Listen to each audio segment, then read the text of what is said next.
હાય friend, આજે તો અમે જતા હતા મોરબી, કેમ કે અમારે પાર્લર શીખવા જવાનું છે ને, એટલે અમે કાયમ પાર્લર શીખવા જાય છીએ, એટલે અમારે કાયમ મોરબી જવાનું હોય. આમાંથી મોરબીનું કોણ કોણ છે કોમેન્ટ કરી દેજો, એટલે મને પણ ખબર પડે કે કોણ કોણ જોવે છે મોરબીથી મારા બ્લોગ. પછી તો અમે આવી ગયા શીતલ બ્યુટી સલોને. પછી તો બનાવી દીધી ભાભીએ મારા માથામાં હેરસ્ટાઈલ.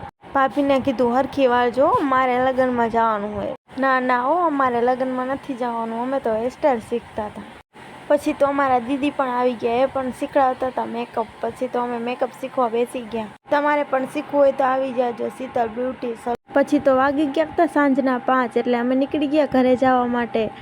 ના ના, હજી તો ઘરે નહીં જઈએ, હજી તો અમે રખડતા રખડતા જઈશું. પછી તો અમે આવી ગયા જલારામમાં ડમી લેવા. મારા હેતવી બેન તો અંદરથી મોર જ હોય, હું પેલા વહી જાઉં કેસે. પછી તો મેં કીધું હા તું પેલા વહી જા, પછી અમે જઈશું. પછી તો અમને બતાવી દીધી ભાઈએ ડમી. પછી તો અમે ડમીને હરકી ચેક કરીને હરકી જોઈને પછી લીધી.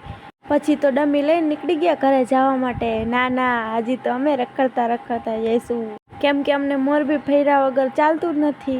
તો ફ્રેન્ડ, આ જગ્યા તો તમે જોઈ જશે. કોણ કોણ આવેલું છે ફોટા પાડવા અહીંયા કને કોમેન્ટ કરજો, કેમ કે મેં તો હજી અહીંયા ફોટા પાડ્યા જ નથી. હું દરરોજ નીકળું છું, પણ મેં હજી અહીંયા એક ફોટો પણ નથી પાડ્યો. પછી શું, અમે અહીંયા આવ્યા હતા તો ફાઇટે કંઈ બંધ. હવે શું કરું, ટ્રાફિક થઈ ગઈ. અમે તો રાહ જોઈને થાય કે ખુલે તો સારું, ખુલે તો સારું. ફાઇનલી આટલી રાહ જોયા પછી ફાઇટક ખુલી ગઈ. પછી તો અમે નીકળી ગયા ઘરે જવા માટે. પછી તો અમારા રીવાંશભાઈ ખાતા હતા હિંચકા. પછી તો મેં કીધું હું હજી નાની છું, મારે હિંચકા ખાવાના. પછી તો હું ખાવા માંડી હિંચકા. મેં કીધું હું તો મોટી થઈ ગઈ, પણ મારો જીવ તો હજી નાના છોકરા જેવો જ છે. પછી તો અમારા હેતવીબેન પણ ખાતા હતા હિંચકા. પછી તો આવી ગયા બે જમ્પિંગમાં રમવા. અમારા રીવાંશભાઈને તો એવા મજા આવી ગઈ કે તે એવા ઉલરીને ધૂંકા ખાતો હતો ને.